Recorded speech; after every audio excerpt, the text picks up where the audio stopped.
Sebelum lanjut ke cerita selanjutnya, yuk subscribe dan like. Absen dulu di kolom komen ya ah. Lampu kristal di ruang tengah kediaman megah itu berpendar mewah, memantulkan cahaya pada gelas-gelas sampahnya yang berdenting. Arga, dengan setelan jas customade yang mempertegas bahu tegapnya, tertawa lebar di tengah lingkaran rekan bisnisnya. Di sampingnya, Laras berdiri mematung. Ia mengenakan gaun yang sudah ia pakai 3 kali dalam acara berbeda tahun ini, sesuatu yang sebenarnya enggan ia permasalahkan, jika saja suaminya tidak sedang memamerkan kesuksesan proyek barunya yang bernilai miliaran. Istri yang hebat adalah kunci kesuksesan, bukan begitu, Arga? Celetuk Pak Baskoro, salah satu investor paling berpengaruh malam itu. Arga melirik Laras dari sudut matanya. Ada kilatan meremehkan yang sudah tidak asing lagi bagi Laras. Arga menyesap minumannya sebelum menjawab dengan nada yang terdengar seperti candaan, namun menusuk seperti sembilu. Hebat? Ah, Pak Baskoro terlalu berlebihan. Laras ini tipikal wanita tradisional. Tugasnya hanya memastikan kemeja saya rapi dan tanaman di taman tidak layu.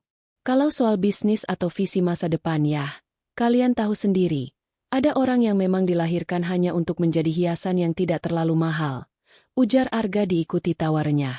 Laras merasakan wajahnya memanas. Jemarinya yang memegang gelas jus jeruk bergetar kecil. Di ruangan yang dipenuhi orang-orang cerdas dan berpengaruh ini, Arga baru saja melucuti harga dirinya dengan cara yang paling halus sekaligus paling kejam. Teman-teman Arga ikut tertawa, sebagian merasa canggung, namun sebagian besar menganggap itu hanya bumbu pembicaraan pria sukses. Arga, kurasa itu tidak sopan, bisik Laras pelan, mencoba menjaga martabatnya di depan tamu. Arga menoleh. Matanya yang dingin menatap Laras tanpa rasa bersalah. Sopan? Laras, kau seharusnya bersyukur aku masih membawamu ke acara seperti ini. Lihat dirimu. Kau berdiri di sini saja terlihat bingung saat kami membahas fluktuasi pasar saham. Bukankah lebih baik kau ke dapur dan pastikan dessertnya tidak kurang? Laras menarik napas panjang. Ia memilih untuk berbalik dan berjalan menuju teras belakang, menjauh dari hiruk-pikuk yang mencekik itu. Ia menatap taman yang disebut Arga tadi. Taman itu indah karena tangan Laras yang merawatnya setiap pagi, saat Arga masih terlelap. Rumah ini menjadi istana, karena ketelatenan Laras mengurus setiap sudutnya. Namun bagi Arga, semua itu adalah hal tak berguna, karena tidak menghasilkan angka di rekening bank. Acara berakhir 2 jam kemudian. Setelah tamu terakhir pulang, suasana rumah yang luas itu mendadak menjadi sangat dingin. Arga melonggarkan dasinya dengan kasar. Wajahnya yang tadi penuh tawa kini berubah menjadi masam. Kenapa wajahmu ditekuk begitu? Kau mempermalukanku di depan Pak Baskoro dengan ekspresi menderita itu. Bentak Arga sambil menghempaskan tubuhnya di sofa kulit. Laras berdiri di depannya, masih dengan gaun yang sama. Kau yang mempermalukanku, Arga. Di depan teman-temanmu, kau menyebutku wanita tak berguna. Apakah pengabdianku selama 5 tahun ini tidak ada artinya? Arga tertawa sinis. Suara tawanya menggema di ruangan yang sunyi. Pengabdian? Laras, bangunlah dari mimpi siang bolongmu. Di dunia ini, nilai seseorang diukur dari apa yang bisa ia hasilkan. Kau hanya beban. Kau tidak punya koneksi, kau tidak punya latar belakang bisnis, bahkan kau tidak tahu cara berpakaian seperti istri seorang direktur. Aku sudah lelah melihatmu mondar-mandir di rumah ini tanpa memberikan nilai tambah apapun bagi karierku. Laras menatap suaminya dengan tatapan tak percaya. Aku mendukungmu dari nol, Arga. Saat kau hampir bangkrut 3 tahun lalu, siapa yang menjual perhiasannya? Siapa yang tetap di sampingmu? Itu kewajibanmu. Dan jangan berlagak jadi pahlawan hanya karena beberapa keping emas murah. Potong Arga cepat. Ia berdiri, melangkah mendekati Laras hingga jarak mereka hanya beberapa senti. Napasnya berbau alkohol dan arogansi. Aku butuh wanita yang bisa mengimbangi langkahku. Bukan wanita lamban dan membosankan sepertimu. Arga merogoh kantong jasnya, mengeluarkan sebuah amplop coklat tebal yang tampaknya sudah ia siapkan sejak lama. Dengan gerakan menghina, ia melemparkan amplop itu ke dada Laras. Berkas-berkas di dalamnya berhamburan ke lantai marmer. "Apa ini?" tanya Laras dengan suara bergetar. "Surat cerai. Tanda tangani," ucap Arga dingin. "Aku ingin cerai dari wanita tak berguna sepertimu. Aku sudah mendaftarkannya lewat pengacaraku." Laras merasa dunianya runtuh. Bukan karena ia masih mencintai pria kejam di depannya, melainkan karena pengkhianatan yang begitu telanjang. "Arga, setidaknya bicarakan ini baik-baik. Kita bisa konseling, kita bisa." "Tidak ada lagi yang perlu dibicarakan," teriak Arga, membuat Laras tersentak. "Jangan temui aku lagi untuk urusan ini. Aku muak melihat wajahmu yang selalu terlihat seperti korban. Jika kau punya keberatan, atau ingin meminta bagian dari hartaku yang tidak seberapa itu, jangan temui aku. Urusanmu temui saja pengacaraku. Namanya Bramantio. Dia pengacara papan atas yang tidak akan membiarkanmu mengambil 1 sen pun dari keringatku." Arga berbalik, menaiki tangga tanpa menoleh lagi. "Besok pagi, aku ingin kau sudah keluar dari rumah ini. Bawa saja pakaian-pakaian lamamu itu. Jangan sentuh barang lain." Laras berlutut di lantai, memunguti lembaran kertas yang berserakan. Air matanya jatuh mengenai tanda tangan Arga yang sudah tertera di sana. Namun, di balik isaknya, ada sesuatu yang mulai mendingin di dalam hatinya. Ia melihat kartu nama yang terselip di antara berkas. Bramantio, SH, Law Firm Associates. Laras menyeka air matanya dengan punggung tangan. Ia berdiri, menatap tangga tempat Arga menghilang dengan tatapan yang kini bukan lagi penuh kesedihan, melainkan ketegasan yang mematikan. Arga mengira ia telah membuang sampah, tanpa tahu bahwa ia baru saja mengusir pemilik dari seluruh dunia yang ia banggakan.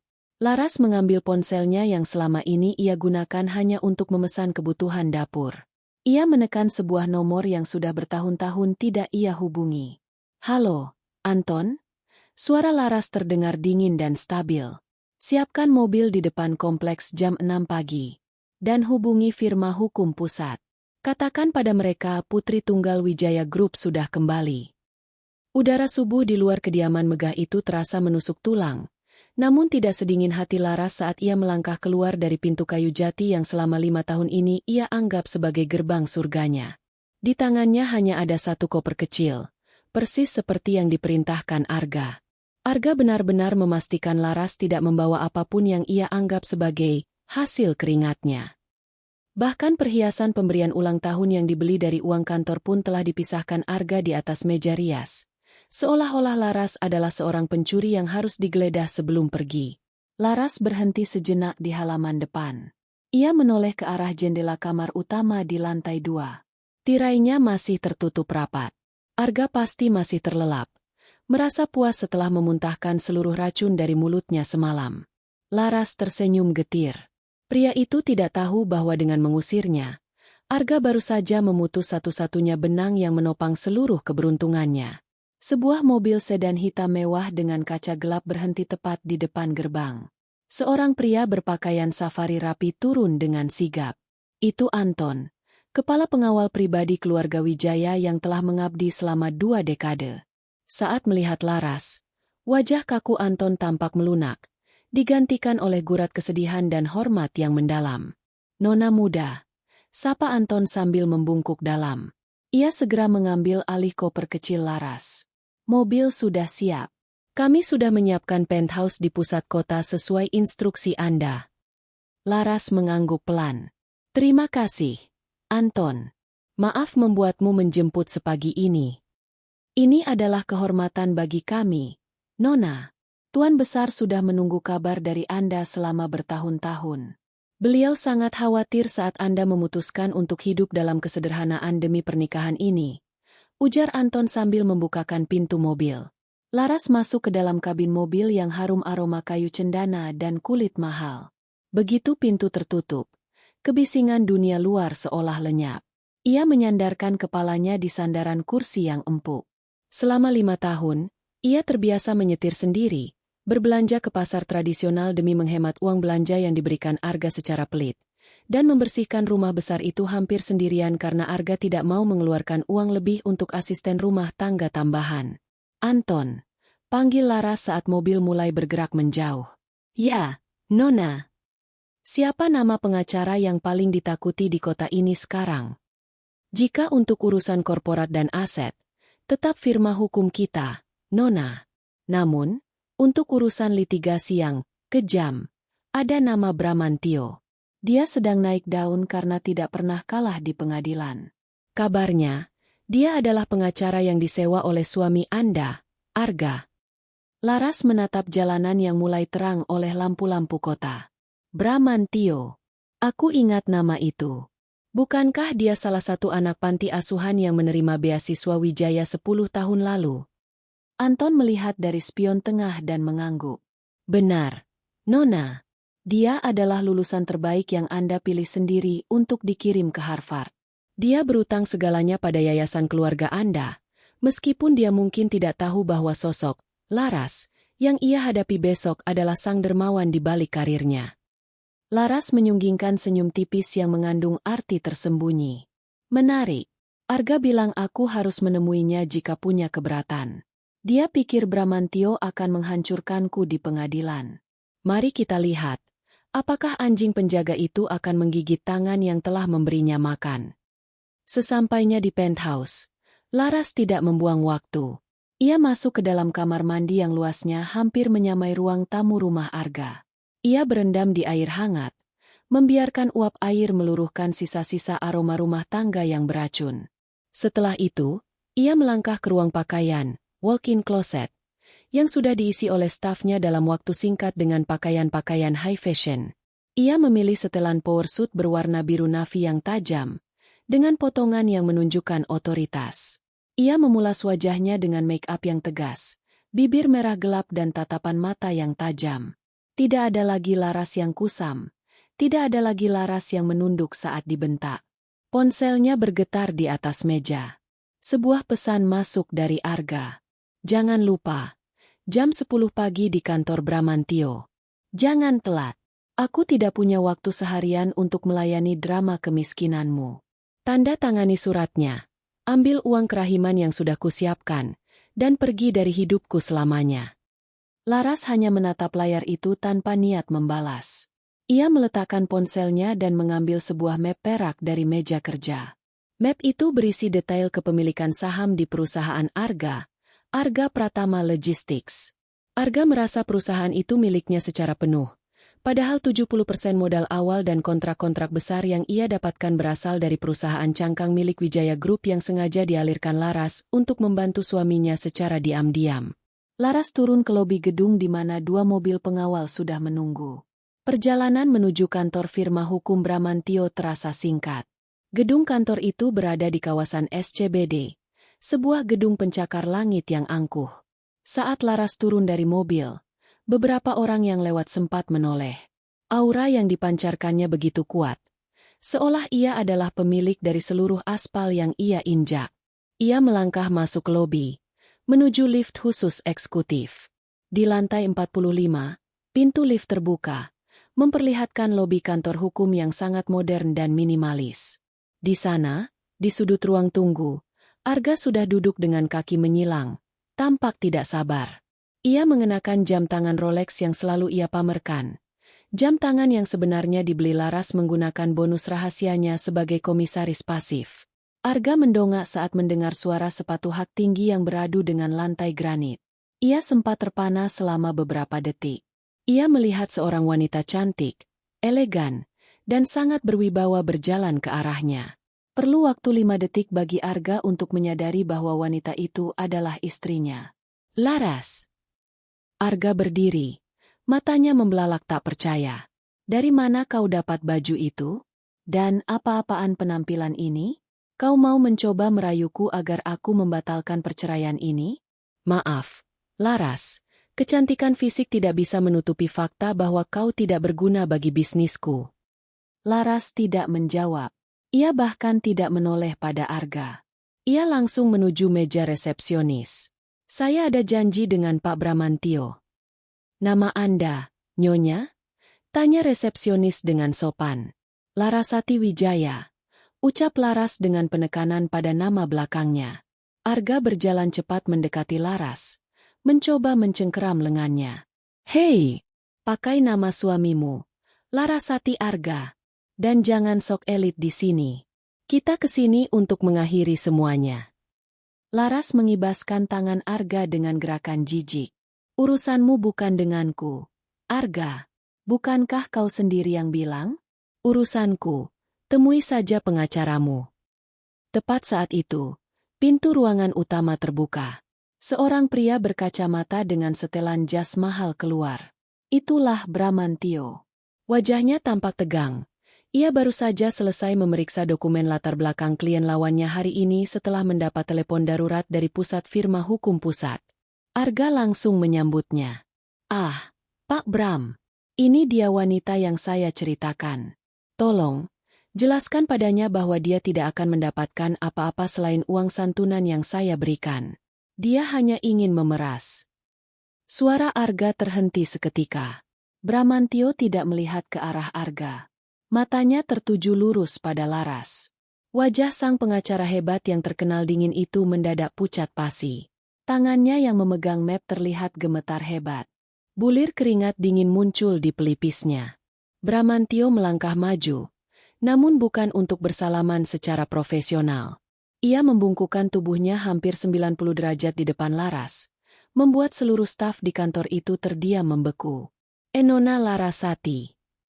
Suara Bramantio bergetar, hampir pecah. Mohon maafkan kelancangan saya. Saya benar-benar tidak tahu kalau klien yang saya hadapi adalah Anda. Saya benar-benar tidak tahu. Arga melongo. Mulutnya terbuka lebar, menatap pengacara mahalnya yang kini tampak seperti pesakitan di depan, wanita tak berguna, yang ia usir tadi pagi. Pak Bram, apa yang Anda lakukan? Dia ini cuma Laras. Istri saya yang saya ceritakan. Teriak Arga bingung. Laras menatap Bramantio dengan senyum dingin yang mematikan. Berdiri. Bramantio. Kau sudah tumbuh besar ya? Terakhir aku melihatmu saat kau menerima piagam beasiswa di Aula Wijaya Group. Kau bilang kau akan membela kebenaran. Apakah? Kebenaran. Itu sekarang berarti membantu seorang pria sombong untuk mendepak istrinya tanpa apa-apa. Bramantio merasa lututnya lemas. Ia tahu betul, satu kata dari wanita di depannya ini, dan karir yang ia bangun selama 10 tahun akan rata dengan tanah dalam hitungan jam. Suasana di lobi firma hukum itu mendadak menjadi vakum. Keheningan yang tercipta begitu pekat hingga suara detak jam dinding di belakang meja resepsionis terdengar seperti dentuman palu hakim. Arga masih mematung. Tangannya yang tadi hendak menarik Laras kini menggantung kaku di udara. Otaknya mencoba memproses informasi yang baru saja ia dengar. Namun egonya menolak mentah-mentah. Pak Bram, Anda bercanda, kan? Arga tertawa hambar. Sebuah tawa yang lebih mirip ringkikan kuda yang ketakutan. Beasiswa? Wijaya Group? Pak Bram, wanita di depan Anda ini adalah Laras. Dia hanya seorang ibu rumah tangga yang bahkan tidak tahu cara mengoperasikan mesin kopi otomatis di rumah saya. Anda pasti salah orang. Nama, Wijaya, itu pasaran. Banyak orang memakainya. Bramantio tidak bergeming dari posisi membungkuknya. Keringat dingin kini benar-benar membasahi kerah kemeja mahalnya. Ia menoleh sedikit ke arah Arga, menatap kliennya itu dengan tatapan yang bercampur antara kemarahan dan rasa kasihan yang mendalam. Diam. Arga. Tutup mulutmu jika kau masih ingin punya masa depan. Desis Bramantio dengan suara rendah namun tajam. Ia kemudian kembali menatap Laras. Suaranya kembali melunak dan penuh pengabdian. Nona Laras, saya benar-benar tidak pernah diberitahu identitas asli lawan saya. Berkas yang dikirimkan asisten Arga hanya menyebutkan nama, Larasati. Saya baru saja menerima faksimili dari kantor pusat Wijaya Group 5 menit lalu yang berisi profil lengkap Anda. Saya mohon, mari kita bicarakan ini di dalam. Jangan di depan publik. Laras menyilangkan lengannya di dada. Setelan biru navinya tampak berkilau di bawah lampu kantor. Di dalam? Untuk apa? Bukankah suamiku? Maksudku, calon mantan suamiku, ingin segalanya selesai hari ini? Dia ingin aku menandatangani surat cerai dan menerima uang kerahiman, agar aku tidak kelaparan di jalanan. Benar begitu, Arga. Laras memalingkan wajahnya ke arah Arga. Tatapannya kini begitu asing bagi Arga. Tidak ada lagi binar pengabdian. Tidak ada lagi sorot mata lembut yang selalu menyambutnya setiap pulang kerja.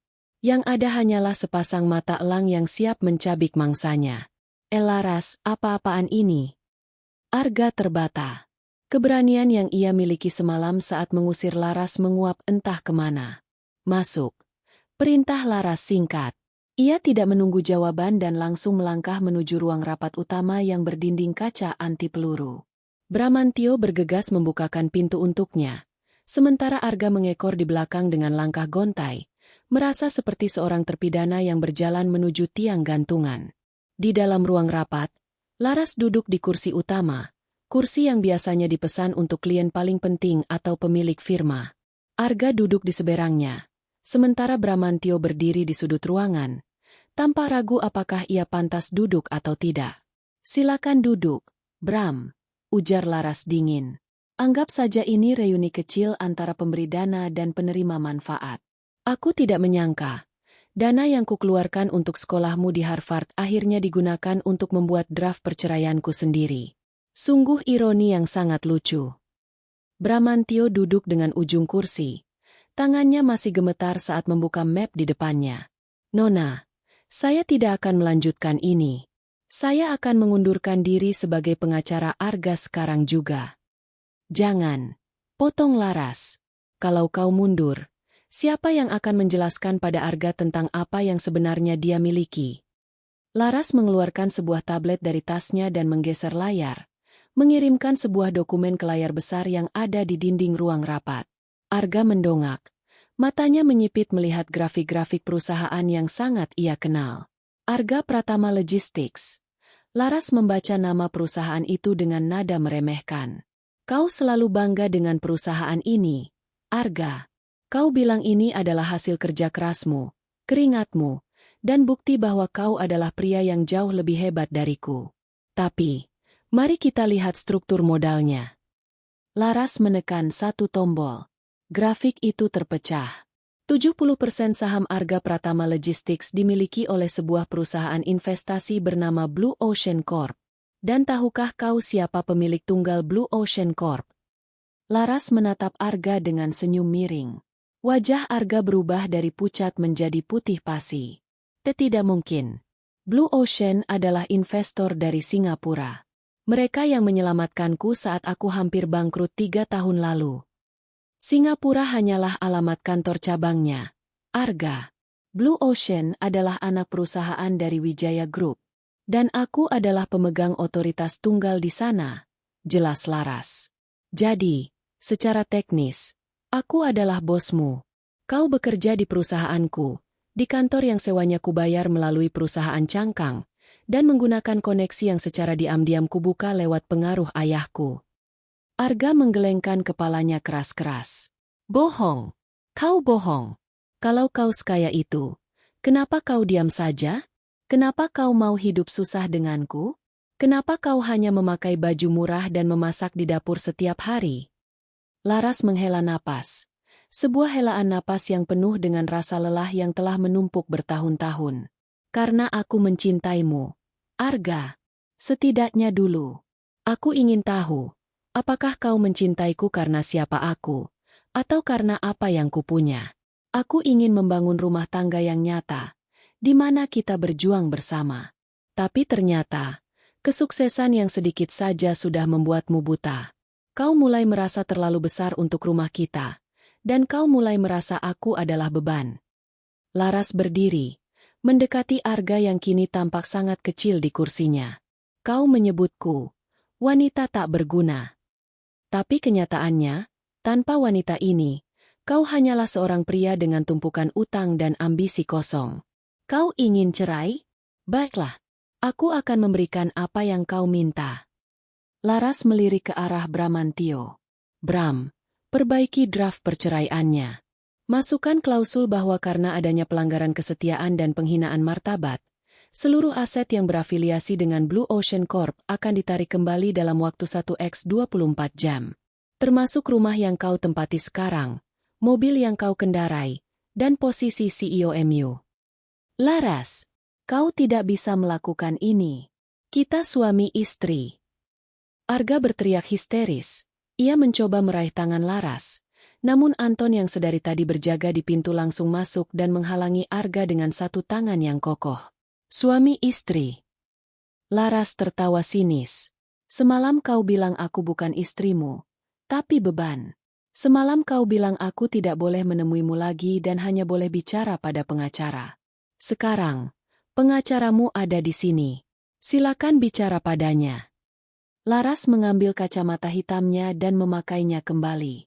Ia berjalan menuju pintu, namun berhenti sejenak sebelum keluar.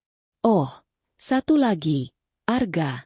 Mengenai uang kerahiman yang kau janjikan padaku, simpan saja untuk dirimu sendiri.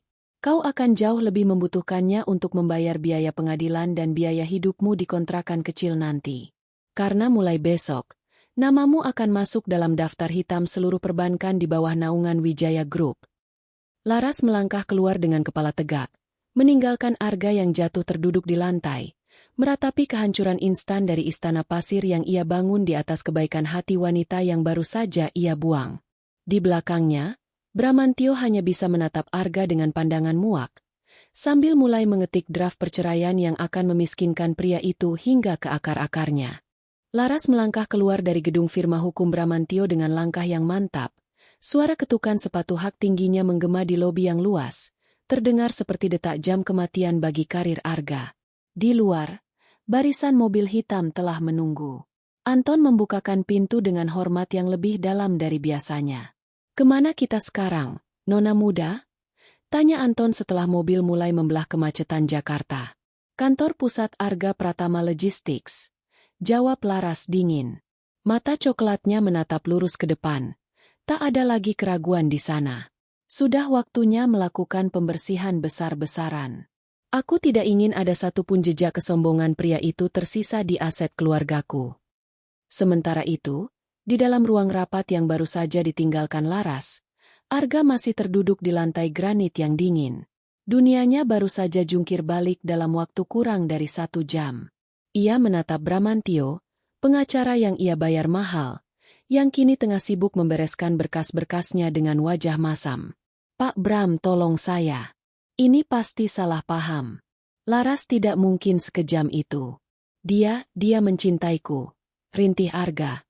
Suaranya parau seolah ada batu yang menyumbat tenggorokannya. Bramantio berhenti sejenak, menatap Arga dengan tatapan yang sangat menghina. Mencintaimu? Arga, kau menyebut wanita yang membiayai seluruh hidupmu sebagai wanita tak berguna. Jika aku jadi dia, aku tidak hanya akan memiskinkanmu, aku akan memastikan kau tidak bisa mendapatkan pekerjaan bahkan sebagai tukang parkir sekalipun. Tapi perusahaan itu namaku. Arga Pratama Logistics. Nama bisa diganti dalam 1 malam. Arga. Tapi modal? Kau tidak punya apa-apa. Seluruh kontrak logistik dengan perusahaan tambang di Kalimantan dan distribusi di Sumatera itu berasal dari koneksi Wijaya Group. Begitu Nona Laras menarik dukungannya, kontrak-kontrak itu akan batal secara otomatis karena klausul default. Bramantio menghela napas, menutup tasnya dengan bunyi klik yang tajam. Saran saya, segera kemasi barang-barang pribadimu sebelum tim audit datang. Saya mengundurkan diri sebagai pengacara Anda. Selamat menikmati kehancuranmu. Arga tersentak. Ia merangkak bangun, mencoba mengejar Bramantio, namun kakinya terasa seperti jeli. Ia segera merogoh ponselnya, mencoba menghubungi sekretarisnya di kantor. Halo, Siska. Batalkan semua rapat hari ini. Siapkan tim hukum internal. Kita punya masalah besar. Maaf, Pak Arga. Suara Siska di seberang telepon terdengar dingin dan asing. Saya baru saja menerima surat elektronik dari Dewan Komisaris.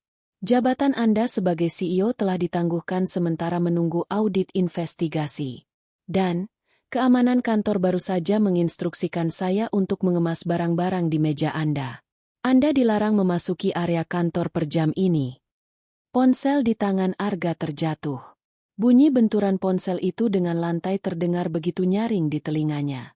Belum sempat ia memungutnya, sebuah notifikasi muncul di layar jam tangan pintarnya. Transaksi kartu kredit platinum Anda ditolak. Sisa limit, 0 rupiah. Laras tiba di gedung Arga Pratama Logistik 10 menit kemudian.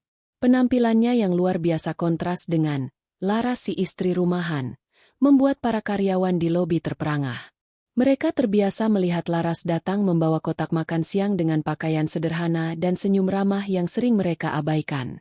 Kini, mereka melihat seorang dewi bisnis yang memancarkan aura kekuasaan yang mengintimidasi. "Selamat siang, Nona Wijaya," sambut kepala keamanan gedung yang sudah mendapatkan instruksi langsung dari pusat. Laras berjalan menuju lift eksekutif. Pastikan tidak ada dokumen yang keluar dari lantai CEO. Blokir semua akses digital Arga Pratama. Sekarang, di lantai teratas, suasana tampak mencekam. Para staf berlarian kecil. Aroma kepanikan tercium di udara. Laras melangkah masuk ruangan CEO yang luas. Ruangan yang dulu ia bantu pilihkan desain interiornya agar Arga merasa nyaman. Ia duduk di kursi kebesaran Arga, kursi yang dibeli dari uang hasil penjualan kalung warisan ibunda Laras saat Arga butuh modal tambahan. Laras menyentuh permukaan meja kayu ek yang halus itu. Terlalu mewah untuk pria yang tidak tahu cara menghargai pondasi rumahnya sendiri, gumamnya. Pintu ruangan terbuka kasar. Arga muncul dengan napas tersengal. Wajahnya merah padam dan keringat membasahi dahi. Ia tampak berantakan.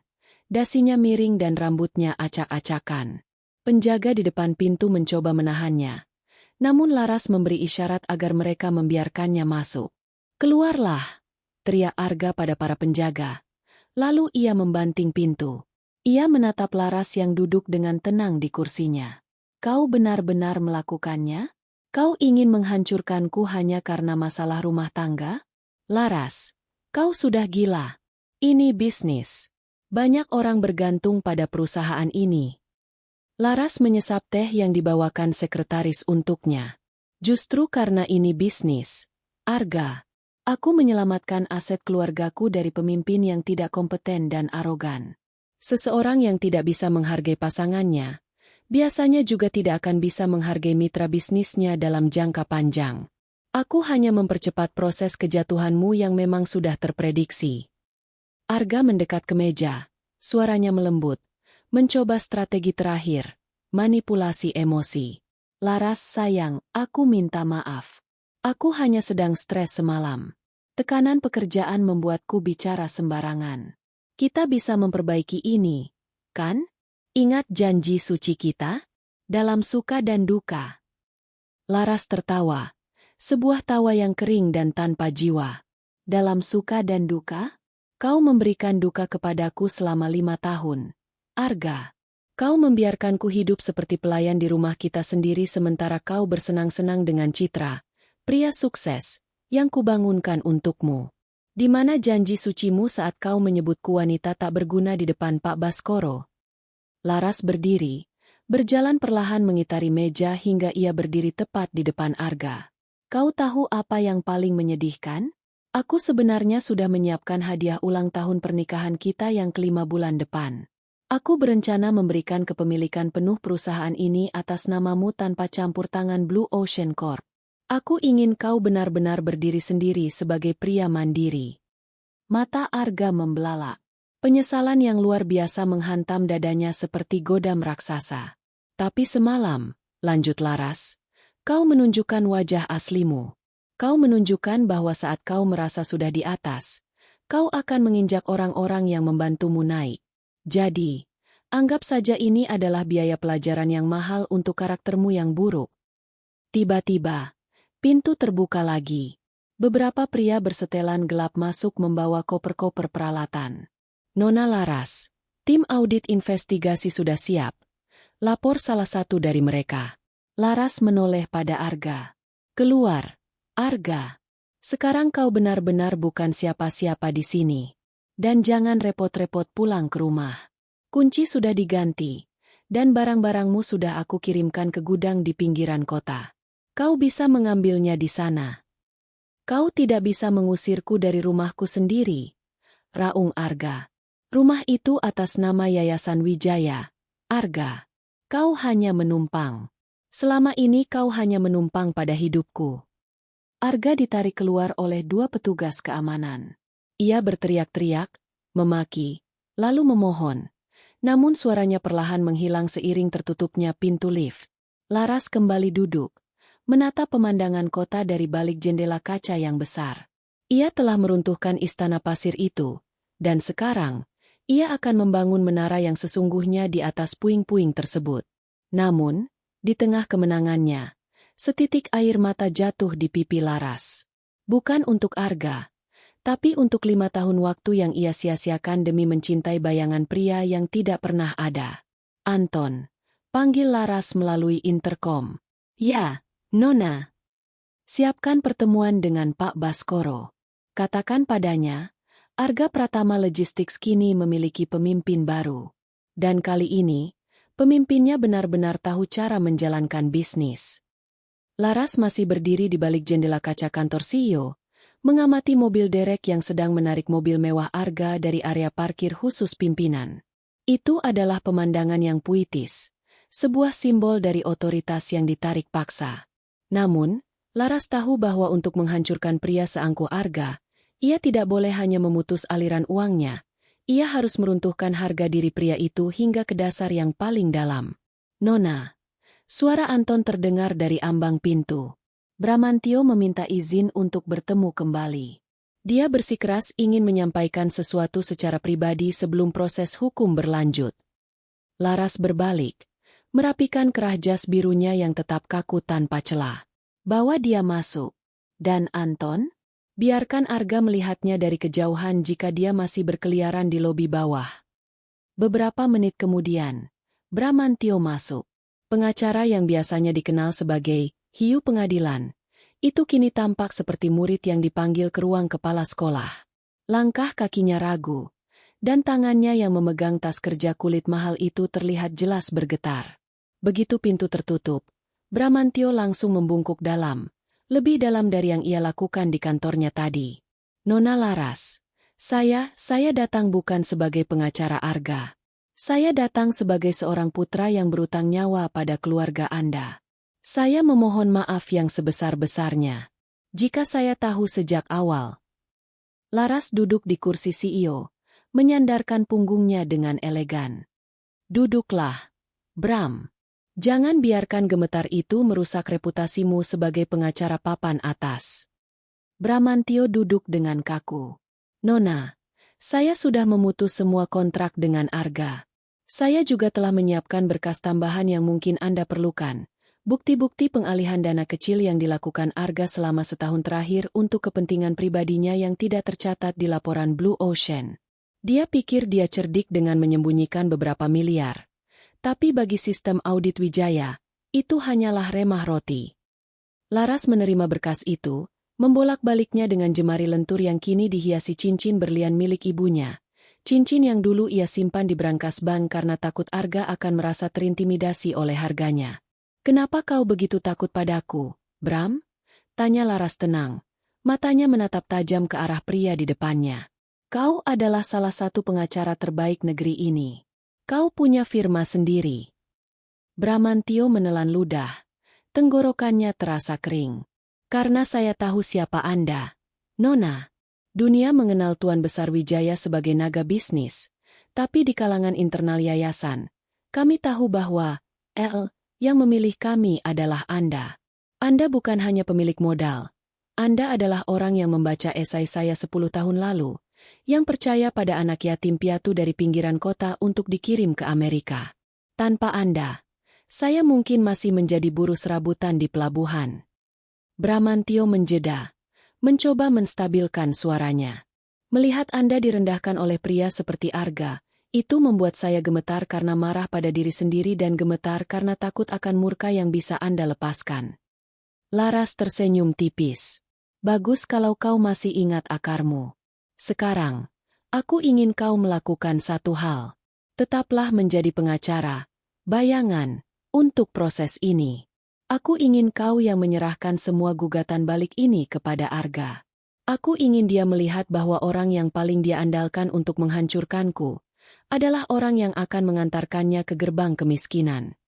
Sementara itu, di lobi bawah, Arga sedang mengamuk. Keamanan gedung telah membentuk barisan barikade manusia untuk mencegahnya masuk kembali. Kalian tidak tahu siapa saya. Saya CEO perusahaan ini. Panggil Laras turun. Dia harus menjelaskan semua ini, teriak Arga. Wajahnya yang dulu tampan kini semrawut, urat-urat di lehernya menonjol, dan kemeja putihnya sudah basah oleh keringat. Beberapa staf yang dulu selalu membungkuk hormat padanya kini hanya menatap dengan pandangan iba atau sinis. Beberapa bahkan terang-terangan merekam kejadian itu dengan ponsel mereka. Arga Pratama, sang bintang logistik yang sombong, kini hanyalah sebuah tontonan gratis di sore hari. Tiba-tiba, pintu lift eksekutif terbuka. Bramantio keluar dengan langkah tegap, kembali mengenakan topeng profesionalnya yang dingin. Arga yang melihatnya langsung merangsek maju, menerobos penjagaan. Pak Bram, bagus Anda keluar. Katakan pada mereka, beritahu orang-orang bodoh ini bahwa saya masih CEO. Katakan pada Laras saya akan menuntutnya atas pencemaran nama baik. Arga mencengkeram lengan jas Bramantio dengan putus asa. Bramantio berhenti. Ia menatap tangan Arga yang gemetar di lengannya. Lalu dengan perlahan namun bertenaga, ia melepaskan cengkeraman itu. Tuan Arga, suara Bramantio bergema di lobi yang luas itu, menarik perhatian semua orang. Saya baru saja menyerahkan pengunduran diri resmi saya sebagai kuasa hukum Anda. Dan sebagai tindakan terakhir saya yang ramah, saya sarankan Anda membaca dokumen ini. Bramantio menyerahkan sebuah amplop biru tua, warna resmi Wijaya Group. Apa ini? Tanya Arga dengan suara mencicit.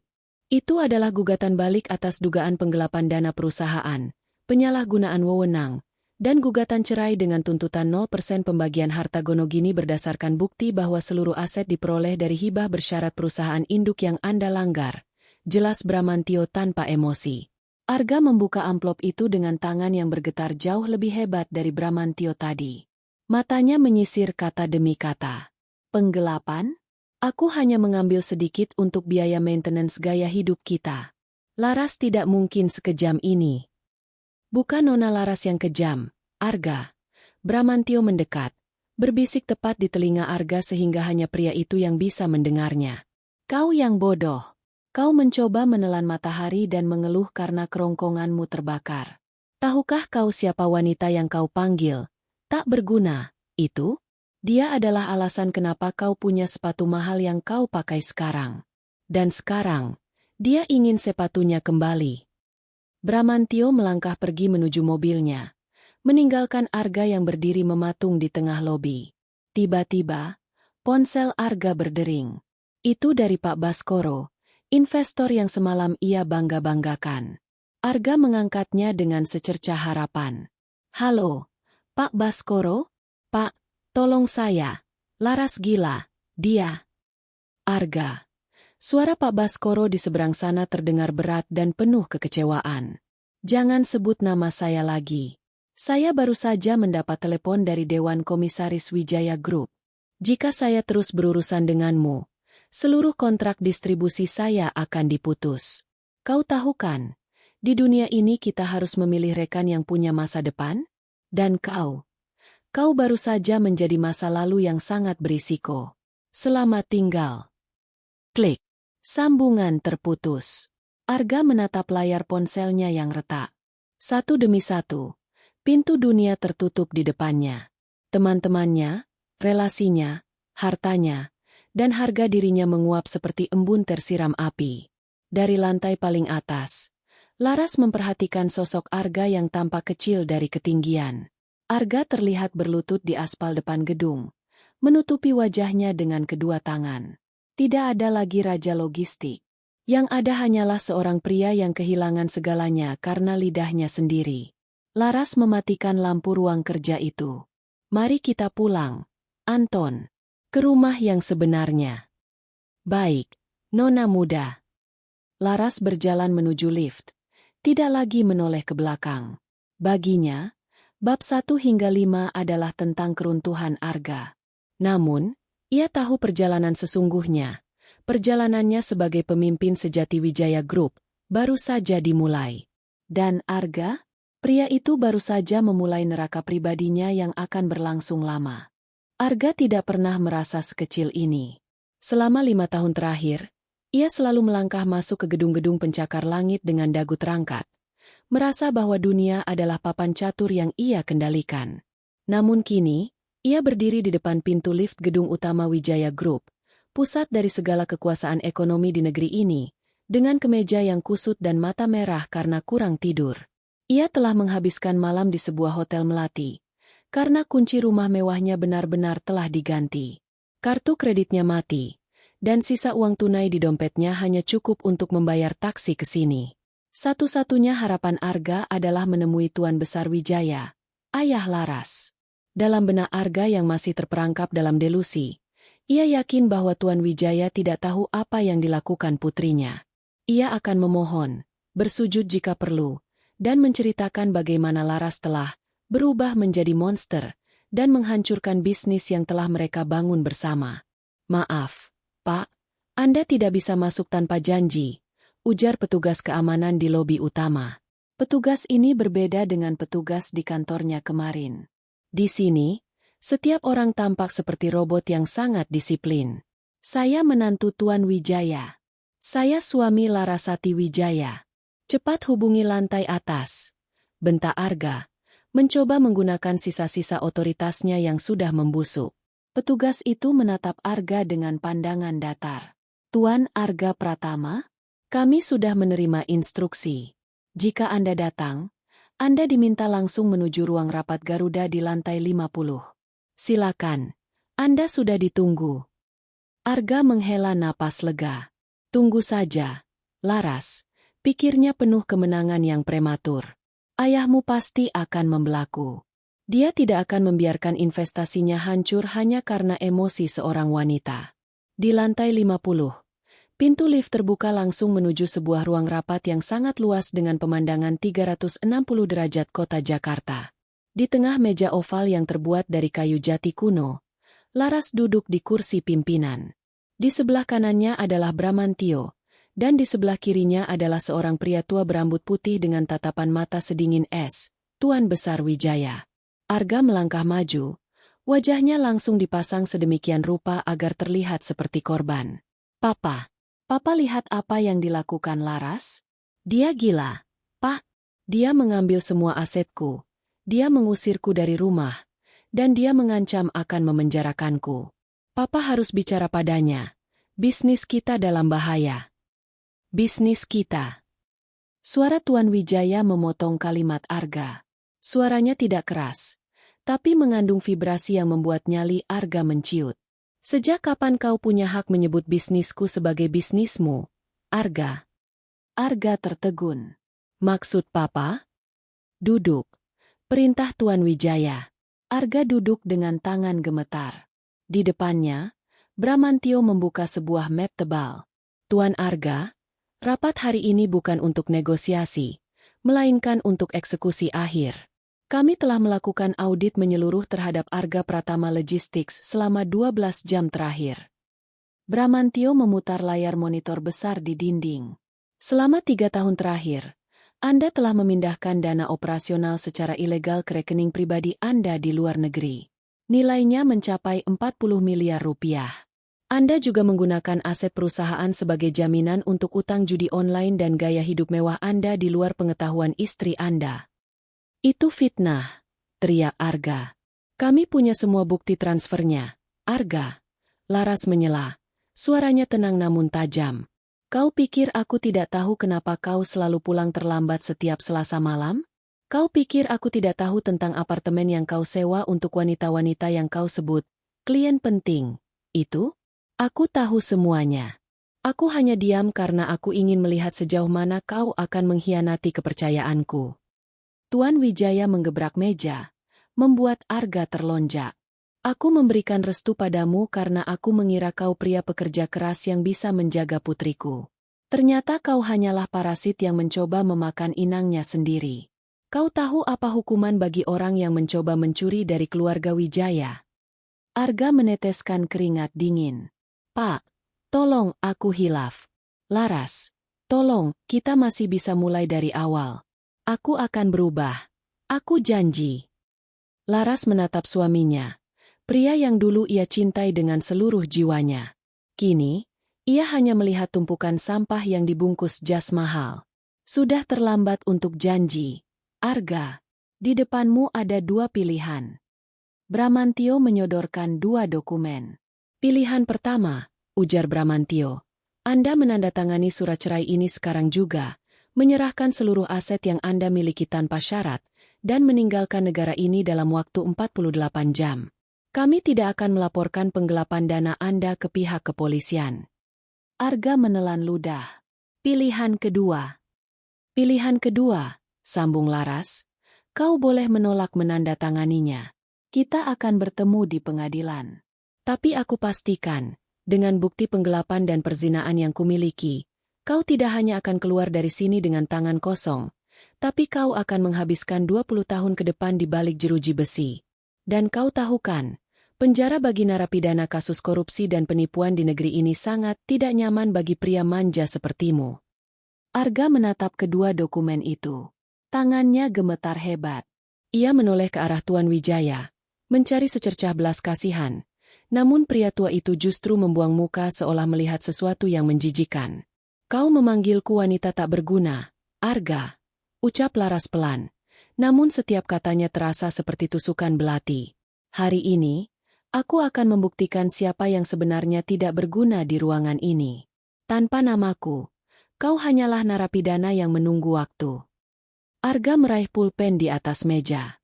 Nafasnya pendek-pendek. Dengan tangan yang masih bergetar, ia membubuhkan tanda tangan di atas materai. Air mata penyesalan, atau mungkin air mata ketakutan, jatuh mengenai kertas itu.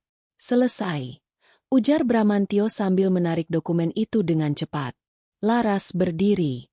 Anton, antar Tuan Arga keluar. Pastikan dia tidak mengambil apapun dari gedung ini, termasuk udara yang ia hirup. Dia sudah tidak punya hak atas apapun yang berhubungan dengan Wijaya.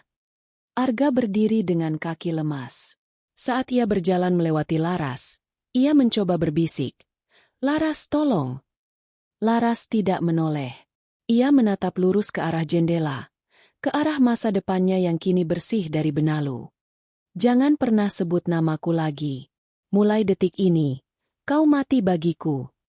Arga diseret keluar oleh Anton dan dua petugas keamanan. Di dalam ruang rapat, Tuan Wijaya berdiri dan menghampiri putrinya. Ia meletakkan tangan di bahu Laras.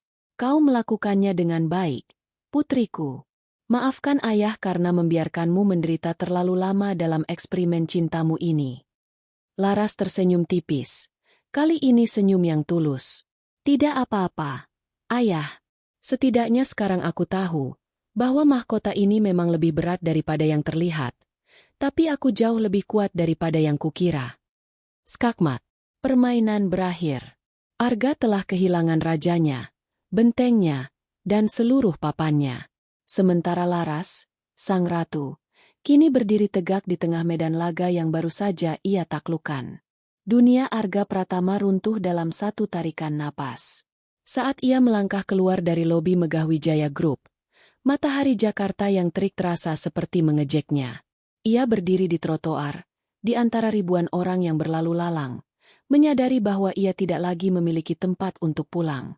Tas kerjanya kosong, dompetnya hanya berisi beberapa lembar uang ribuan, dan ponselnya terus-menerus bergetar, bukan karena tawaran bisnis, melainkan notifikasi penagihan utang dan berita headline di portal ekonomi yang berbunyi. Skandal penggelapan dana, CEO Arga Pratama Logistics resmi dipecat. Ia berjalan gontai menuju sebuah alamat yang diberikan oleh asisten Laras kemarin melalui pesan singkat.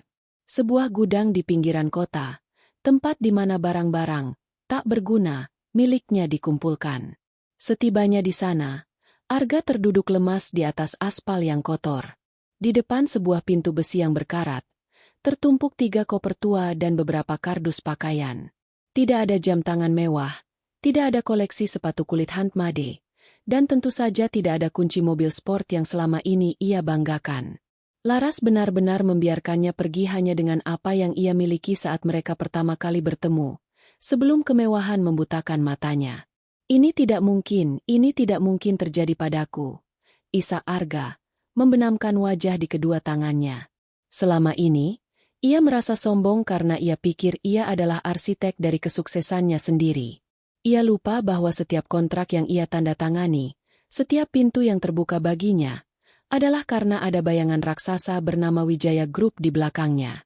Ia mengira dirinya adalah sang naga, padahal ia hanyalah seekor kancil yang menumpang di punggung gajah. Sementara itu, di jantung distrik bisnis Jakarta, suasana sangat kontras. Sebuah konferensi pers darurat sedang digelar di auditorium utama Wijaya Tower. Ratusan wartawan dari media nasional dan internasional berkumpul, menanti pengumuman besar mengenai restrukturisasi perusahaan logistik yang sempat goyang akibat skandal Arga. Pintu besar di panggung terbuka. Larasati Wijaya melangkah masuk. Ia tidak lagi mengenakan daster atau pakaian sederhana yang biasa ia pakai di rumah saat menunggu Arga pulang. Ia mengenakan dress formal berwarna putih gading dengan potongan asimetris yang elegan. Rambutnya disanggul rapi menunjukkan leher jenjang yang memancarkan aura bangsawan. Setiap langkahnya penuh dengan kepercayaan diri yang terukur. Laras berdiri di balik podium. Lampu kilat kamera menyambar-nyambar seperti badai petir. Selamat siang semuanya. Suara Laras bergema, jernih dan stabil melalui mikrofon. Saya, Larasati Wijaya, selaku pemegang saham mayoritas dan mulai hari ini resmi menjabat sebagai CEO baru di perusahaan yang sebelumnya dikenal sebagai Arga Pratama Logistics. Nama perusahaan tersebut, mulai detik ini, resmi diubah menjadi E-Logistics Group, di bawah kendali langsung Wijaya Group. Seorang wartawan mengangkat tangan. Nona Laras, bagaimana dengan tuduhan penggelapan dana yang dilakukan oleh mantan CEO sebelumnya? Apakah ini akan memengaruhi stabilitas perusahaan? Laras tersenyum tipis, sebuah senyum yang menunjukkan kecerdasan tajam. Skandal itu adalah bagian dari masa lalu yang sedang kami bersihkan. Kami telah melakukan audit forensik dan memastikan bahwa seluruh kerugian telah ditanggung oleh dana pribadi pelaku yang telah disita. Stabilitas kami justru jauh lebih kuat sekarang karena kami tidak lagi memiliki benalu di dalam struktur kepemimpinan kami. Pernyataan itu tajam dan tanpa ampun. Laras tidak lagi melindungi nama baik suaminya. Baginya, Arga adalah sejarah yang sudah tamat. 1 minggu berlalu. Arga kini tinggal di sebuah kamar kos sempit di daerah padat penduduk. Ruangan itu pengap. Hanya ada satu kasur tipis dan sebuah kipas angin kecil yang berderit. Aroma kemiskinan yang dulu ia hindari kini menjadi teman sehari-harinya. Setiap pagi, ia mencoba melamar pekerjaan. Namun, setiap kali perusahaan melihat namanya, mereka langsung menolak. Nama, Arga Pratama, telah menjadi racun di dunia bisnis. Tidak ada yang berani mempekerjakan seorang pria yang telah mengkhianati putri keluarga Wijaya. Putus asa, Arga mencoba mendatangi rumah lama mereka. Rumah mewah yang kini sudah dipasangi papan bertuliskan Under Renovation, Wijaya Property. Ia berharap bisa bertemu Laras secara tidak sengaja. Ia ingin bersujud, meminta pengampunan, atau setidaknya meminta sedikit modal untuk memulai hidup baru. Namun, yang ia temui justru hal yang lebih menyakitkan. Sebuah mobil Rolls-Royce hitam berhenti di depan gerbang. Laras turun dari mobil tersebut, didampingi oleh beberapa asisten. Ia tampak sedang memberikan instruksi kepada kontraktor untuk merobohkan sayap kiri rumah tersebut. Kamar kerja lama Arga. Laras! Laras!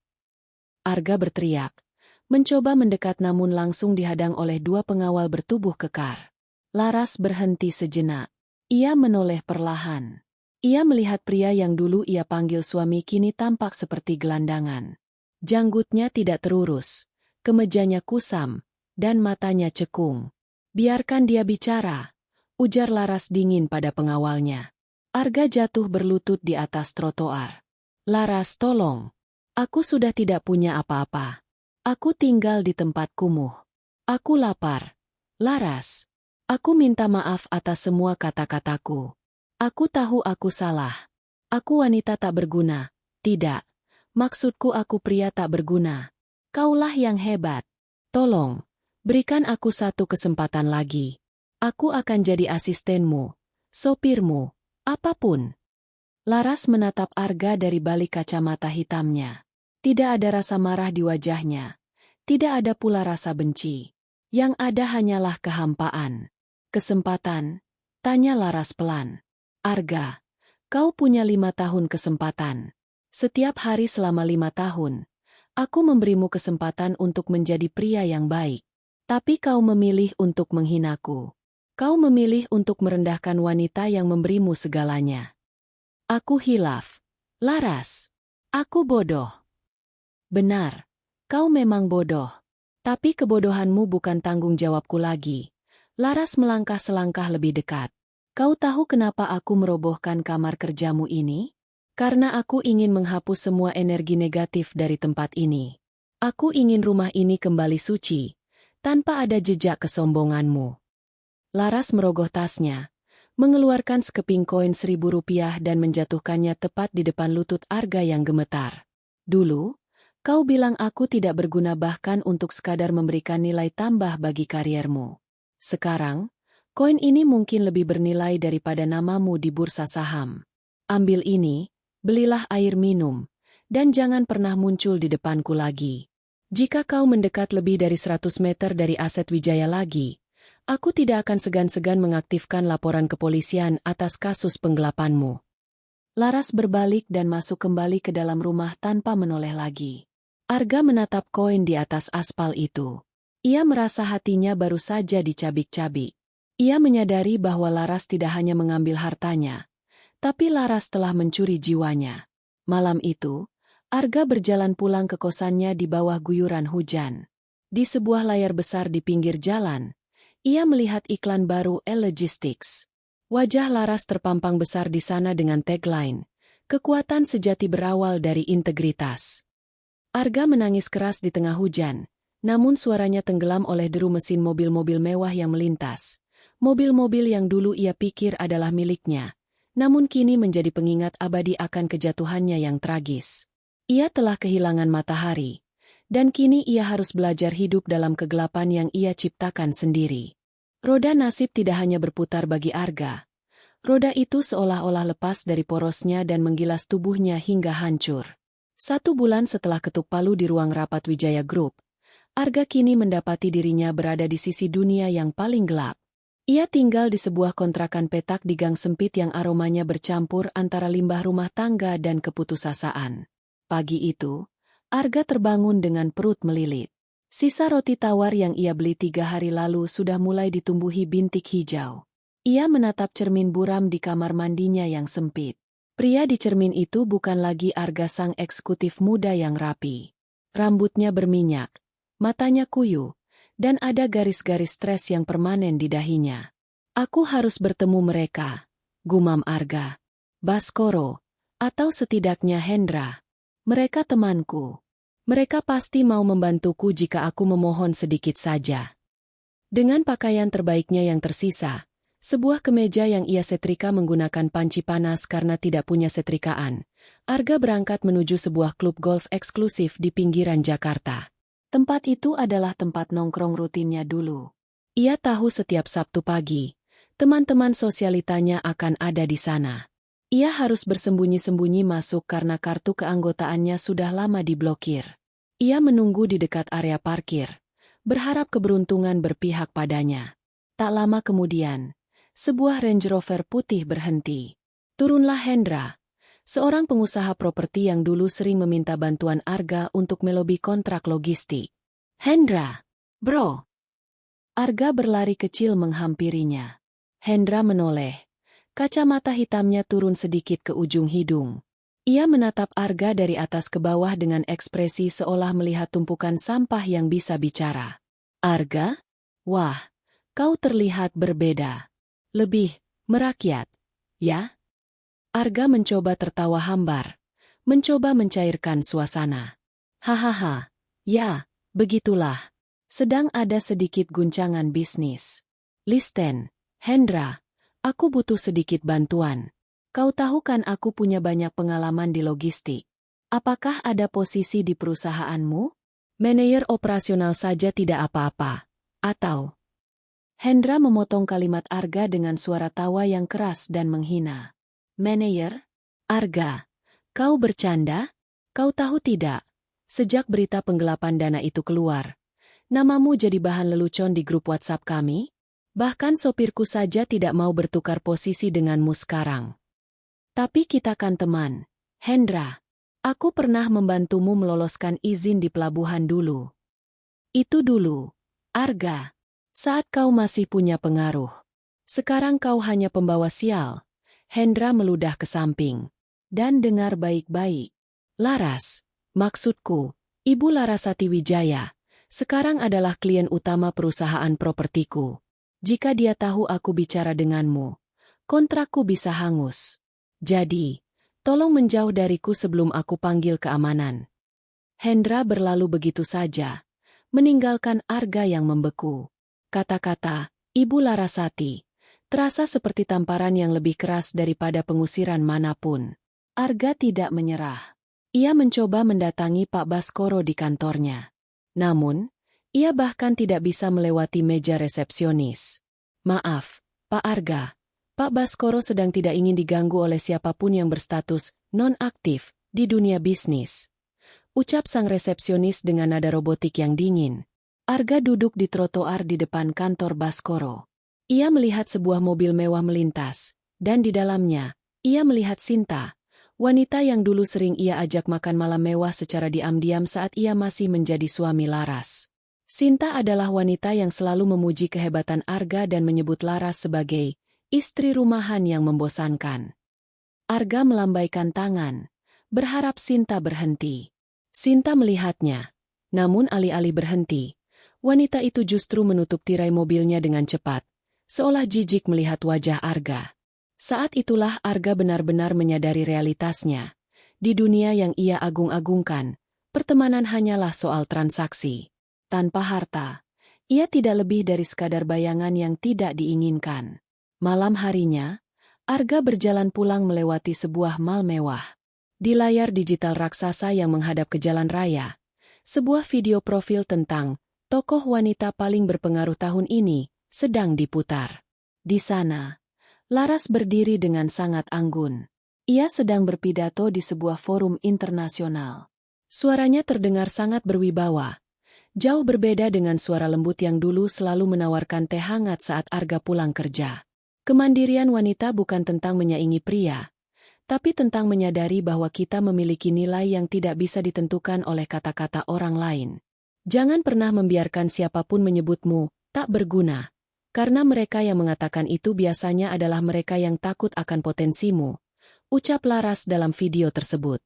Kerumunan orang di depan mal bertepuk tangan melihat video itu. Arga mendengar dua orang wanita di dekatnya berbicara. Wah, hebat ya Ibu Laras. Cantik, kaya, tapi tetap rendah hati. Dengar-dengar suaminya dulu selingkuh dan jahat ya? Syukurlah dia sudah cerai dari pria parasit itu. Iya, katanya suaminya sekarang jadi gembel. Memang hukum tabur tuai itu nyata. Arga mempercepat langkahnya, menutupi wajahnya dengan jaket yang mulai bau matahari. Setiap kata yang ia dengar adalah paku yang menancap di hatinya. Ia teringat bagaimana ia dulu sering membentak Laras jika masakan rumah kurang garam, atau bagaimana ia menghina Laras yang tidak tahu cara memesan anggur mahal di restoran. Kini, ia bahkan tidak punya uang untuk membeli garam. Ia bahkan tidak punya gelas untuk diisi air putih yang layak. Sesampainya di kontrakan, ia menemukan pemilik kos sudah menunggunya dengan wajah garang. Arga, mana uang sewa? Kau sudah nunggak 2 minggu. Kalau besok tidak bayar, angkat kaki dari sini. Tolong, Pak, beri saya waktu beberapa hari lagi. Saya sedang menunggu panggilan kerja. Rintih Arga. Panggilan kerja apa? Tukang sapu? Sudahlah, aku tahu siapa kau. Berita di TV sudah menjelaskan semuanya. Aku tidak mau rumahku sial karena menampung penipu sepertimu. Malam itu, Arga tidur di lantai tanpa alas. Ia menatap langit-langit kamar yang bocor. Di tengah kesunyian, ia mulai berhalusinasi. Ia merasa mendengar suara Laras yang sedang tertawa kecil di dapur mereka dulu. Ia merasa mencium aroma masakan Laras. Mas Arga, jangan lupa minum vitaminnya. Bisikan itu terngiang di telinganya. Arga menangis terseduh-seduh hingga dadanya sesak. Ia baru menyadari bahwa selama ini ia memiliki segalanya. Seorang istri yang tulus, rumah yang hangat, dan hidup yang stabil. Ia telah menghancurkan surga itu demi ego yang kosong. Ia meraih ponselnya yang layarnya sudah retak 1000. Ia mencari nama Laras di kontak. Namun nomor itu sudah lama tidak aktif. Ia mencoba mengirim pesan melalui media sosial. Namun ia diblokir. Ia benar-benar telah dihapus dari kehidupan wanita itu. Dulu ia menyebut Laras tak berguna. Sekarang, ia menyadari bahwa satu-satunya hal yang tak berguna di dunia ini adalah dirinya sendiri. Pria yang membuang berlian demi mengejar plastik berkilau yang ternyata hanyalah sampah. Penyesalan itu datang. Namun tidak seperti tamu yang datang lalu pergi. Penyesalan itu datang sebagai penjara yang akan mengurungnya seumur hidup. Hujan deras mengguyur Jakarta. Seolah langit pun ingin mencuci bersih sisa-sisa kesombongan yang pernah melekat pada diri Arga. Di depan sebuah hotel bintang 5 yang menjadi lokasi malam amal Wijaya Foundation, Arga berdiri gemetar di balik pohon palem yang besar. Ia mengenakan satu-satunya setelan jas yang masih tampak layak. Jas yang ia curi kembali dari tumpukan kardus di gudang pinggiran kota sebelum tempat itu benar-benar dikosongkan. Jas itu kini terasa longgar karena berat badannya turun drastis. Wajahnya yang dulu klimis kini ditumbuhi janggut kasar yang tidak terawat. Arga tahu ia tampak seperti hantu dari masa lalu yang mencoba menyelinap ke dunia orang hidup. Namun, rasa lapar dan keputusasaan telah mengalahkan harga dirinya yang sudah tersisa remah-remah. Aku hanya perlu bicara padanya, bisik Arga pada dirinya sendiri. Giginya gemeletuk karena dingin. Jika dia melihatku seperti ini, dia pasti kasihan. Laras itu lembut. Dia punya hati malaikat. Dia tidak mungkin setega ini melihat suaminya hancur. Arga melihat iring-iringan mobil mewah mulai berdatangan. Para taipan, menteri, dan selebritas turun dengan payung-payung besar yang dipegangi oleh petugas hotel. Di sana, di bawah sorotan lampu spotlight, Arga melihat musuh-musuh dan mantan teman-temannya bersalaman, tertawa, dan membicarakan masa depan yang tidak lagi melibatkannya. Tiba-tiba, suasana menjadi sunyi sejenak sebelum riuh rendah tepuk tangan pecah. Sebuah Mercedes Maybach hitam berhenti tepat di depan karpet merah. Pintu terbuka, dan Laras muncul. Dunia seolah berhenti berputar bagi Arga. Laras tampak luar biasa cantik dalam balutan gaun emerald green dengan aksen emas yang menjuntai hingga ke lantai. Rambutnya ditata dengan gaya klasik, dan di lehernya melingkar kalung zamrud yang berkilauan. Aset yang nilainya mungkin bisa membeli 10 perusahaan lama Arga. Ia tidak lagi berjalan dengan kepala menunduk seperti saat ia menjadi istri tradisional Arga. Ia berjalan dengan langkah seorang ratu, dikelilingi oleh tokoh-tokoh paling berpengaruh di negeri ini. Arga melihat bagaimana seorang menteri ekonomi menyambut Laras dengan hormat, dan bagaimana para pebisnis pria yang dulu sering merendahkan wanita kini membungkuk sedikit saat bersalaman dengan Laras. Laras! Desis Arga. Ia tidak tahan lagi. Ia keluar dari tempat persembunyiannya dan berlari menuju karpet merah. Laras! Tunggu! Laras, ini aku! Teriak Arga histeris. Para petugas keamanan dengan sigap langsung menghadang Arga. Tubuh Arga yang sudah lemah dengan mudah ditekan ke lantai yang basah oleh hujan. Namun, Arga terus berteriak. Suaranya parau dan pecah. Laras! Lihat aku. Aku Arga. Aku suamimu. Maafkan aku. Laras. Aku mohon. Beri aku makan. Aku lapar. Jangan biarkan aku mati seperti ini. Kerumunan tamu undangan menoleh. Beberapa orang berbisik-bisik, mengenali sosok yang kini bersimbah lumpur itu sebagai mantan CEO yang skandalnya memenuhi koran. Pandangan mereka penuh jijik. Seolah-olah Arga adalah kotoran yang merusak pemandangan malam indah mereka. Laras menghentikan langkahnya. Ia tidak tampak terkejut. Ia perlahan memutar tubuhnya dan menatap ke arah keributan di pinggir karpet merah itu. Ia memberi isyarat kepada pengawal untuk melonggarkan cengkeraman mereka pada Arga. Arga merangkak di atas karpet merah yang basah, mendekati kaki Laras yang terbungkus sepatu hak tinggi berlapis kristal. Ia mencoba meraih ujung gaun Laras, Namun Anton, yang selalu ada di samping Laras, menepis tangan Arga dengan ujung sepatunya. "Laras, tolong aku." Arga mendongak. Air mata dan air hujan bercampur di wajahnya. "Aku salah. Aku pria tak berguna. Aku sampah. Tapi tolong, demi 5 tahun kita berikan aku sedikit saja uang. Aku tidak punya tempat tinggal. Aku tidak punya apa-apa." Laras menatap Arga dari ketinggian. Matanya yang dulu penuh cinta kini hanya menyimpan rasa kasihan yang dingin. Rasa kasihan yang biasanya diberikan seseorang kepada hewan liar yang terluka di pinggir jalan. "Kau ingat malam saat kau mengusirku, Arga?" Suara Laras terdengar jernih di tengah rintik hujan, cukup keras untuk didengar oleh orang-orang di sekitarnya. "Malam itu, kau bilang jangan pernah menemuimu lagi dan urusanku hanya dengan pengacaramu. Kau bilang kau muak melihat wajahku yang selalu tampak seperti korban. Aku hilaf. Laras. Aku bodoh." "Tidak, Arga. Kau tidak hilaf. Kau hanya sedang menunjukkan siapa dirimu yang sebenarnya saat kau merasa di atas."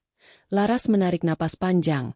Aroma parfum mahalnya memenuhi udara di sekitar Arga, membuat pria itu semakin menyadari betapa jauh jarak mereka sekarang. "Malam ini adalah malam amal untuk yayasanku.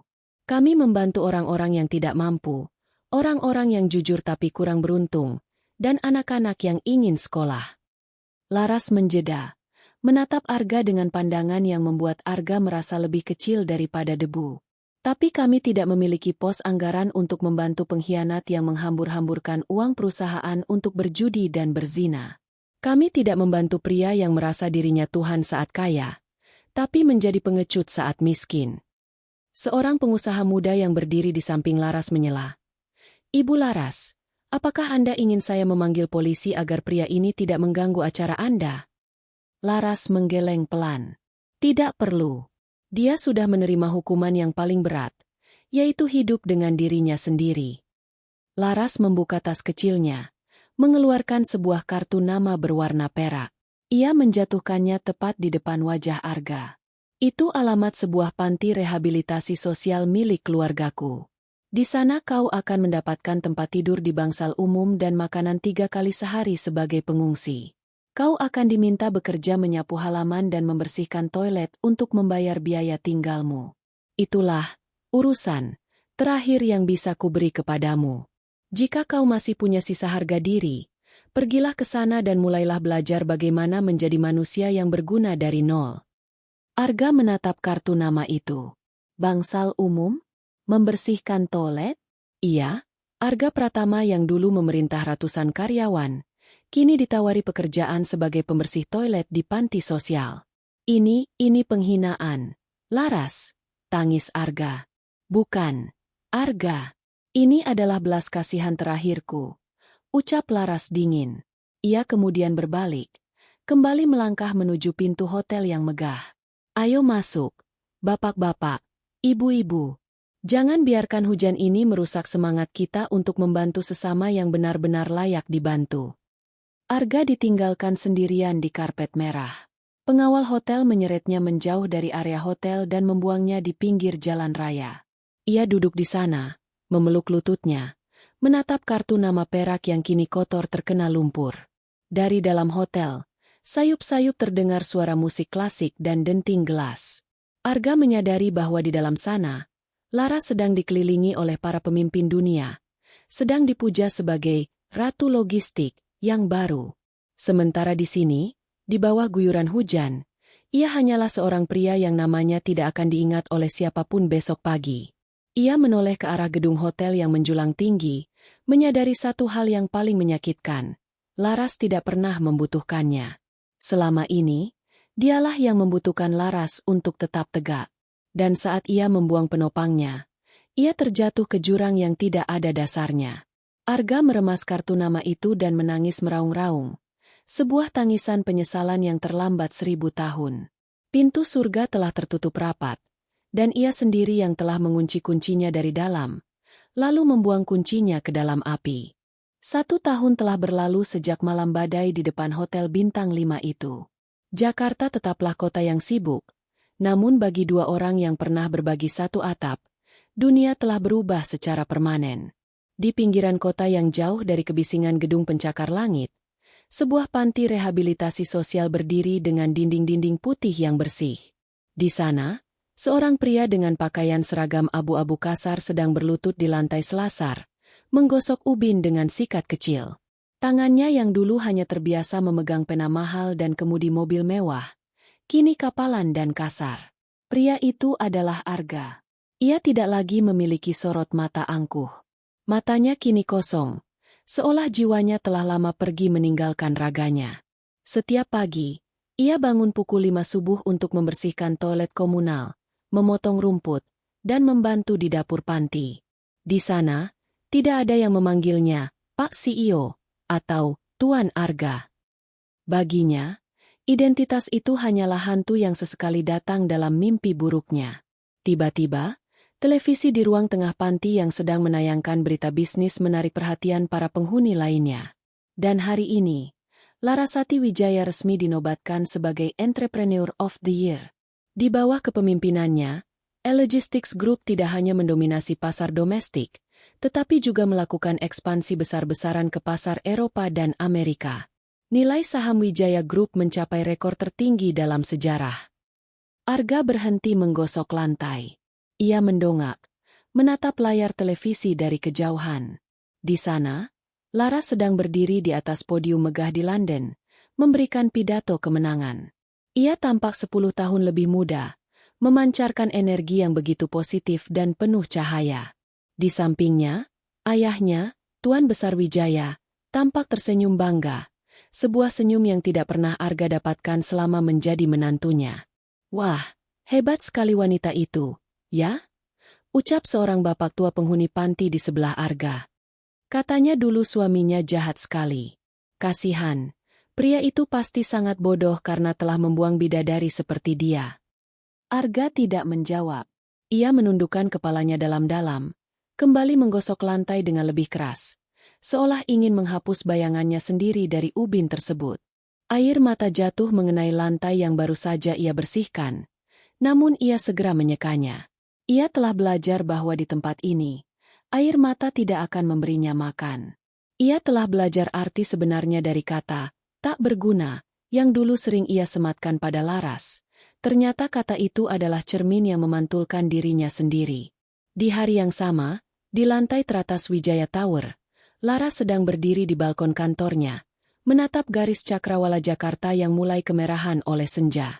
Ia menyesap teh kamomil hangat, menikmati keheningan yang mahal.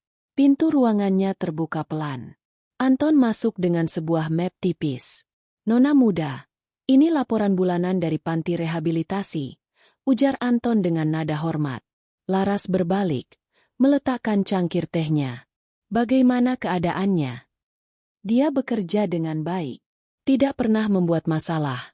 Selalu menyelesaikan tugas pembersihannya tepat waktu. Kabarnya, dia sekarang menjadi mentor bagi penghuni baru untuk belajar tentang kedisiplinan dasar.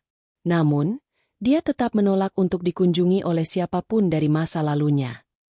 Laras mengambil map itu, namun ia tidak membukanya. Ia hanya menatap sampulnya selama beberapa detik, lalu meletakkannya di atas meja kerja. Baguslah. Pastikan dia tetap mendapatkan fasilitas kesehatan yang layak. Aku tidak ingin dia mati dalam penyesalan yang tidak produktif. Biarkan dia menemukan kedamaian dalam kesederhanaan yang dulu ia hina. Baik, Nona. Oh, satu lagi. Anton tersenyum sedikit. Pak Bramantio sudah menunggu di ruang tunggu. Dia ingin mendiskusikan rencana pembangunan sekolah hukum gratis yang akan Anda sponsori. Laras tersenyum cerah. Suruh dia masuk. Dan Anton? Tolong siapkan mobil. Setelah ini aku ingin mengunjungi ayah. Kami ada janji makan malam.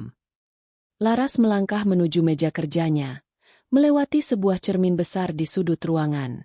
Ia berhenti sejenak, menatap bayangannya sendiri. Ia melihat seorang wanita yang utuh. Seorang wanita yang kebahagiaannya tidak lagi bergantung pada validasi seorang pria, atau pada status pernikahan. Ia adalah Larasati Wijaya, dan ia telah berhasil merebut kembali tahta yang sempat ia tinggalkan demi sebuah cinta yang salah. Bramantio masuk dengan wajah berseri-seri. Selamat atas penghargaannya, Nona Laras. Dunia benar-benar sedang membicarakan Anda. Terima kasih, Bram. Tapi kau tahu, penghargaan terbaik adalah saat kita bisa tidur nyenyak karena tahu tidak ada satu orang pun yang kita injak untuk mencapai posisi ini, jawab Laras tulus. Mereka mulai membahas proyek yayasan, sebuah proyek yang bertujuan untuk memberikan bantuan hukum bagi para istri yang menjadi korban kekerasan ekonomi dan verbal, wanita-wanita yang dulu berada di posisi Laras. Ia ingin memastikan bahwa tidak ada lagi wanita yang harus diam saat disebut tak berguna, hanya karena mereka memilih untuk mengabdi. Malam harinya, setelah makan malam yang hangat bersama ayahnya, Laras meminta sopirnya untuk berhenti sejenak di depan rumah lama yang dulu ia tinggali bersama Arga. Rumah itu kini telah berubah total. Renovasi telah selesai, dan bangunan itu kini menjadi sebuah galeri seni kontemporer terbuka bagi publik. Tidak ada lagi suasana dingin dan pengap dari kenangan pahit. Tempat itu kini dipenuhi cahaya, tawa pengunjung, dan karya seni yang indah. Laras turun dari mobil, berjalan perlahan di trotoar depan gedung itu. Ia teringat malam di mana Arga melempar surat cerai ke wajahnya. Ia teringat rasa sakit yang nyaris membunuhnya saat itu.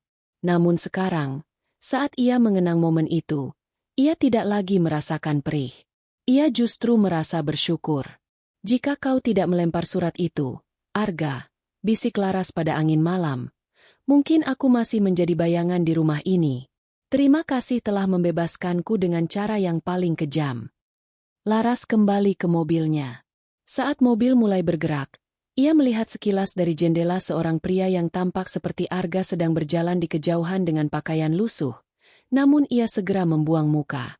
Ia menyadari bahwa ia tidak lagi memiliki kewajiban untuk menoleh ke belakang. Masa lalunya adalah pelajaran, masa kininya adalah kerja keras, dan masa depannya adalah milik dirinya sendiri. Arga telah mendapatkan apa yang ia tabur, kehampaan.